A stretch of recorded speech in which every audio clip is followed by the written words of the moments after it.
বৃদ্ধ থেকে কিশোর প্রায় 25,000 দর্শকের পদচারণায় প্রাণবন্ত হয়ে ওঠে জাতীয় স্টেডিয়াম। ঈদের ছুটি উপেক্ষা করে হামজাদের সমর্থন দিতে দেশের নানা প্রান্ত থেকে ছুটে আসেন ভক্তরা। হামজা ফাহমিদুল মোরসালিনদের হাত ধরেই বাংলাদেশ ফুটবলের ফিরে আসার গল্প নতুন করে লেখা শুরু হয়েছে।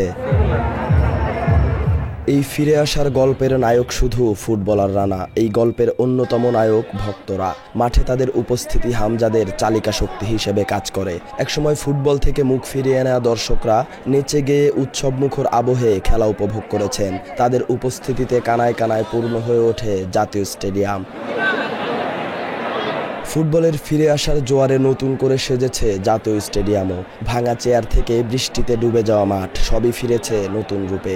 অথচ এই মাঠ, গ্যালারি, ফুটবলারদের স্বপ্ন, ভক্তদের আবেগ সবকিছুকেই তিলে তিলে ধ্বংস করেছে বাফুফের সাবেক সভাপতি কাজী সালাউদ্দিন ও তার সিন্ডিকেট। বাফুফের সভাপতি হিসেবে টানা 16 বছর ক্ষমতায় ছিলেন কাজী সালাউদ্দিন। তার আমলে সংস্কারের অর্থ লোপাট, ক্লাব সিন্ডিকেট, অপেশাদার সংগঠকদের হাতে দায়িত্ব দেয়া, জেলাভিত্তিক ফুটবল ধ্বংস করে দেয়া, সবকিছুই হয়েছে। দীর্ঘ সময় দায়িত্বে থেকে ফুটবলের উন্নতির বদলে ফুটবলকে গলা টিপে হত্যা করেছেন কাজী সালাউদ্দিন। তার কারণেই বাংলাদেশ ফুটবল এগিয়ে যেতে পারেনি বলে জানিয়েছেন ভক্তরা। পাশাপাশি সালাউদ্দিনের সব অনিয়মের সঠিক তদন্ত করে বিচারের দাবি করেছেন তারা। যারা বিগত 16 বছর ধরে এই আমাদের ক্রীড়া সম্পদ এই যে বাফুফের এগুলা দায়িত্ব পেয়েও নষ্ট করেছে, তাদের আমরা দৃষ্টান্তমূলক শাস্তি চাই। আগের বাফুফের আমরা বিচার দাবি করি এবং সঠিক তদন্ত চাই। আমরা যতটুকু আমরা জানি অতটুকু যারা ছিল তাদের বিচার হোক, আমরা এটাই চাই। মাত্র 30% টাকায় জমির মালিক হয়ে নতুন বাংলাদেশের গড়ে তোলার স্বপ্ন দেখা বাংলা বসতি। তবে 5 আগস্টের পর দেশের চিত্র বদলানোর সঙ্গে বদলেছে বাফুফের চিত্র। সালাউদ্দিনের পরিবর্তে দায়িত্বে বসেছেন তাবিথ আওয়াল। বাফুফের নতুন কমিটির দায়িত্ব নিয়ে ফুটবলের হারানো গৌরব ফিরিয়ে আনার চেষ্টা করছেন।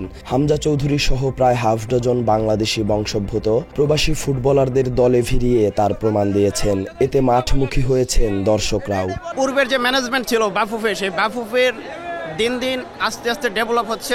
এরকম অভূতপূর্ব পরিবর্তন আমরা বাংলাদেশ ফুটবলে চাই, সবসময় চাই। নতুন বাফুফকে আমরা সাধুবাদ জানাই যে তারা বাইরের প্রবাসী ফুটবলারদেরকে আমাদের দেশে আনতেছে। বাফুফের বর্তমান কমিটির কার্যক্রম প্রশংসা কুড়িয়েছে ফুটবল ভক্তদের। জাতীয় স্টেডিয়ামে ভুটান ও সিঙ্গাপুরের সঙ্গে ম্যাচ আয়োজন ছিল চোখে পড়ার মতো। খেলা শুরুর আগে সাংস্কৃতিক অনুষ্ঠান, খেলার বিরতিতে লেজার শো, সবকিছুই মনোরঞ্জিত করেছে ভক্তদের। তবে ভক্ত অনুরাগীদের সবচেয়ে বেশি আনন্দ দিয়েছে বাংলাদেশের মাঠের খেলা। সিঙ্গাপুরের সঙ্গে হারলেও এত সুন্দর আয়োজন করায় বাফুফেকে ধন্যবাদ দিয়েছেন দর্শকরা। আয়োজনে খুশি আমরা সবাই, এবার খেলা অনেক ভালো হয়েছে, আয়োজনও অনেক ভালো হয়েছে। বাফুফের যে আজকের যে আয়োজন ছিল এটা দৃষ্টান্তমূলক অনেকটা ভালো ছিল। আমাদের ফুটবল ফ্যানদের কাছ থেকে তাদেরকে অসংখ্য ধন্যবাদ। ঘরের মাঠে ভুটানের সঙ্গে জয় এবং সিঙ্গাপুরের সঙ্গে হার, 1 সপ্তাহের ব্যবধানে মুদ্রার উল্টোপিঠ দেখতে হয়েছে ভক্ত অনুরাগীদের। তবে ফলাফল যাই হোক, ফুটবলের যে জোয়ার এসেছে তাকে জয় পরাজয়ের ঊর্ধ্বে গিয়ে সমর্থন দেওয়ার প্রত্যয় ব্যক্ত করেছেন ভক্তরা। অবশ্যই বাংলাদেশের জন্য সমর্থন করার জন্য আমরা অবশ্যই আসবো। আজকে বাংলাদেশ অনেক ভালো খেলছে, লাস্টে একটু হেডারটা একটু জন্য মিস হয়ে গেছে। বাংলাদেশ ভালো খেলছে, যদি আরো খারাপ খেলতো তাহলে আরো 3টা গোল খাইতো। ভালো খেলছে দেখে এত সুন্দর মতো খেলছে। ফিনিশারের দরকার, ফাহমিদুল ভালো খেলার চেষ্টা করেছে, সমস্যা নাই, আগামীতে হবে।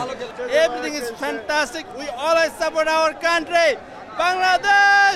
সিঙ্গাপুরের বিপক্ষে ম্যাচে জয় পরাজয় ছাপিয়ে হামজা সামিত সোমদের মাঠের খেলা মন জুগিয়েছে ভক্তদের। গত কয়েক মাসে দেশের ফুটবলে যে জোয়ার এসেছে তাতে আলফাজ, মোনেন মোন্নাদের স্মরণ করে ফুটবল অনুরাগীরা সমস্বরে গাইতেই পারে, এভাবেও ফিরে আসা যায়।